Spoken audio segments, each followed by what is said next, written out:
Bom, temos aqui uma esquina de duas ruas de Lisboa com referências a homens que se distinguiram em Angola e que também já tiveram 1000 ruas em Angola.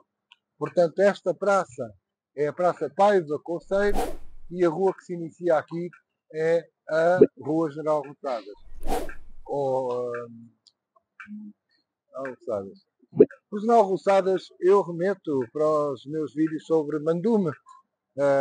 Dá para ver como Roçadas veio a perder várias das conquistas no sul de Angola e que depois vieram a ser recuperadas naquilo que foi a guerra com Mandume e com Pereira Dessa. Paiva Conceiro teve mais importância. Viria a ser o último governador de Angola, ainda que interino, antes da implantação da República em Portugal. Paiva Conceiro também, eu um dia hei de falar disso melhor, quem sabe noutro vídeo, foi o testemunho da morte de Silva Porto, que não morreu enrolado na bandeira, ao contrário do mito, mas que realmente Paiva Conceiro o testemunhou. Finalmente, não é demais dizer que Paiva Conceiro já teve uma rua em Luanda, que atualmente se chama Conde Manuel das Neves, também eu já falei nela. Aqui temos mais uma rua de Lisboa, muito perto da Praça Paiva Conceiro, chamada Artur de Paiva. Artur de Paiva, que foi um militar português casado com uma boer no sul de Angola. Não só também ele, Artur de Paiva, já teve uma rua em Luanda, que se chama Rei Catiaval atualmente, como há uma estátua do Artur de Paiva no Museu da Huila, recuperada e que pode ser visitada. Se encontrar uma imagem, mostro aqui, nos jardins do Museu da Huila, entre outras estátuas coloniais, que ando sempre a dizer que é importante que as estátuas coloniais estejam em museus e sejam revisitadas para saberem quem eram as pessoas. Portanto, a Artur de Paiva também lá está. Aqui à porta da igreja de Santo António, onde cresceu o Fernando Bulhões de Santo António. Hoje é o Museu de Santo António. O mesmo Santo António, Fernando Bulhões de Santo António, Lisboa e de Paiva, que inspirou Beatriz Quimpavita. Vá ver os meus vídeos sobre Beatriz Quimpavita. Portanto, da Ordem dos Capuchinhos, que chegaram. Os Capuchinhos, portanto, são os antonianos, o ramo franciscano dos Antoninos. Exatamente, há pouco mais de um ano, eu fiz aqui mesmo, neste museu, a apresentação de um livro do professor Thornton, que vai aparecer, que é Quimpavita, Beatriz Quimpavita, ao Santo António Congolês. Portanto, está diretamente ligado à história de Angola, muito concretamente à história do Congo. Então pronto, estamos aqui a passar no Cais das Colunas, chamado Cais das Colunas, em frente ao Terreiro do Paço. Terreiro do Paço, como é sabido, quer dizer, passou-se a chamar Praça do Comércio, a seguir ao terremoto, com a Conceição de Lisboa. Era o terreiro onde se cobrava os impostos.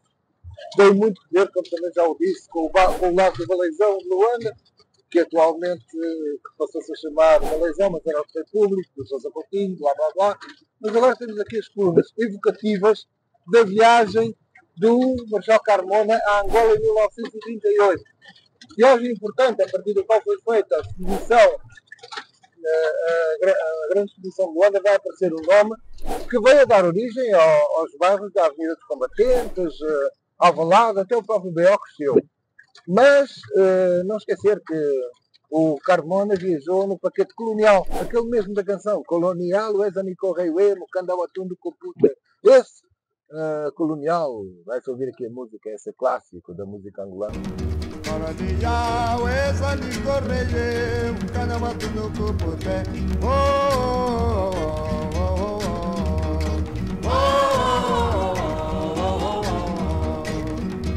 Está muito ligado a estas colunas aqui, de onde partiu o paquete colonial. Então vamos falar. Graças ao Ricardo Martins, que está ali no tuk-tuk, eu estou aqui com o Wilfred Figueiredo, que me está a filmar, a fazer este vídeo. Graças ao Ricardo, fiquei a saber uma coisa que eu desconhecia em Lisboa. Ao contrário do que muita gente julga, eu não sou lisboeta, longe disso, eu sou caluano. Temos esta estátua ao Marquês de Sá-da-Bandeira, ao General Sá-da-Bandeira. É uma figura importante para a história de Angola, já falei nela em 2 episódios importantes, um deles chamado mesmo o Decreto de Sá-da-Bandeira. Portanto, remeto para lá. Ele aboliu, ou tentou abolir, o tráfico de escravos em vão, em 1836, assim como emitiu, no mesmo ano, um outro decreto relativamente à imprensa, que só vai chegar a Angola 8 anos depois, em 1845, como também falei. Mas temos aqui em Lisboa uma estátua a Sá-da-Bandeira que eu desconhecia completamente. E está ele. Ao Bernardo Sá Nogueira, Marquês de Sá da Bandeira, mas mais coisas eu remeto para os vídeos que eu fiz aqui neste canal. Então estamos a ver aqui a insígnia de Angola, Angola como colónia ou província ultramarina. Por acaso, estamos na Praça do Império, inaugurada aqui em Lisboa na exposição do Mundo Português 1940, em que foi feito este examinamento arquitetónico, nomeadamente pelo arquiteto Gonçalo Queiroz. Mas eu já falei da exposição do Mundo Português, já fiz um episódio com Angola na exposição do Mundo Português. Mas hoje, pode revisitar sempre, mas hoje é importante estarmos aqui para vermos como está aqui Angola ao lado das outras províncias ou colónias ultramarinas portuguesas, aqui nesta Praça do Império. Império, ou seja, colónias. Daí a 10 anos, em 1951, vai-se recuperar o termo ultramar do século XIX e então passa a ser mesmo província ultramarina. Está aqui Angola ao lado de províncias de Portugal,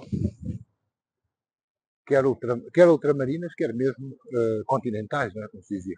Estamos só aqui à frente do Museu dos Jerónimos, porque aquela figura que está ali no meio das duas portas é o Infante Henrique. O Infante Henrique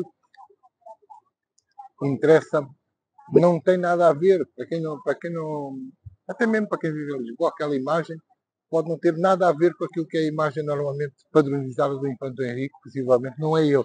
Esta sim será autêntica, porque, enfim, será do tempo do sobrinho bisneto dele, do tempo do rei Dom Manuel, quando é feito o Mosteiro de Jerónimos. Em todo o caso, o Infante Henrique vai nos interessar quando falarmos, certamente daqui a pouco, sobre o padrão dos descobrimentos. Porque, como também já dissemos, enfim, é evidentemente que a história de Angola não começa com o Infante Henrique, como dizia o Ralph Delgado, que em todo o caso eu recomendo a leitura sempre. O Ralph Delgado começava a história de Angola com o Infante Henrique. Não, mas o Infante Henrique foi de facto quem impulsionou, foi o primeiro capitalista na acessão moderna. Foi quem impulsionou a plantação do açúcar. Olha, por acaso estava com um saco de açúcar, com este pó branco de encia que chega à Europa nos anos 1100, trazido pelos corsários. O Infante Henrique percebe duas coisas. Percebe que o açúcar pode ser globalizado e, ao mesmo tempo, que tem que haver uma mão de obra escrava ou escravizada para cultivar. E percebe que essa mão de obra é mais barata se for uma mão de obra africana, negra. Porque havia escravatura na Europa, ao contrário do que muitos dizem. Mas é ele quem realmente investe na escravatura negra e quando vai realizar os chamados descobrimentos, vamos já falar daqui a pouco, nomeadamente a ocupação de ilhas, de preferência desertas, ele vai buscar os escravos negros e vai buscar também a plantação em massa da lavoura açucareira.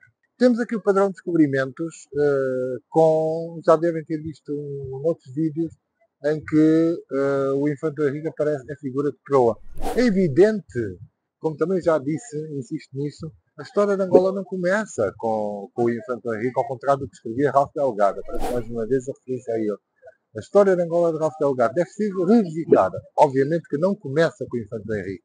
Mas Ralph Delgado publica a primeira edição da sua História de Angola em 1948. O mesmíssimo ano, 8 anos depois da expedição do Mundo Português, mas o mesmíssimo ano em que são criadas as revistas de mensagem, as duas. A revista Mensagem de Luanda, da Angola, onde predomina Viriata Cruz, com o seu Vamos Descobrir Angola, que mais não é que um desmontar da Angola colonial idealizada por Ralph Delgado e por outros. E também em Lisboa, da Casa dos Estudantes do Império, em Lisboa e Coimbra, a Casa dos Estudantes do Império, onde também se evidencia Agostinho Neto. Eles, de certeza, que leram Ralph Delgado, além de conhecerem também os mitos coloniais da história de Angola ligadas ao padrão de descobrimentos. Também já disse aqui no Lembra de Angola, noutros episódios, que Agostinho Neto, quando fugiu na sua fuga de Lisboa e ao passar na Ponta de Sagres, fez questão de olhar para a Ponta de Sagres. Também o disse na altura, quando Agostinho Neto se pousou no Alvor, por ocasião do acordo de Alvor, também fez referência à Ponta de Sagres. Portanto, a história colonial faz parte do imaginário angolano também. Profundamente agradecer aqui o Alberto e agora o Ricardo, que conheci hoje também, por este desafio, né, por esta coisa de falarmos sobre a história de Angola de uma forma mais global, com o mundo E aproveito para dizer, estamos em Portugal, no ex-país fundador, mas não é só a interação com Portugal. A história de Angola tem interação com muitos países, com muitos territórios africanos, sem dúvida, mas também europeus. Que bom. E americanos? O Brasil também, sem dúvida nenhuma. O desafio foi lançado para, nesse sentido, continuarmos e fazerres mais vídeos, se calhar a partir também de Luanda. Mesmo de Luanda, E o Ricardo também, quem sabe. Ricardo, eu estou aqui com estes dois colaboradores mais jovens, não é de Luanda, mas é como se fosse de Luanda, como fosse mais de Luanda que eu. E eu comecei para aprender, também está muito tranquilo e vamos precisar pensar sempre em coisas. Até muito. Muito obrigado. Obrigado, Angola. Vamos em Angola.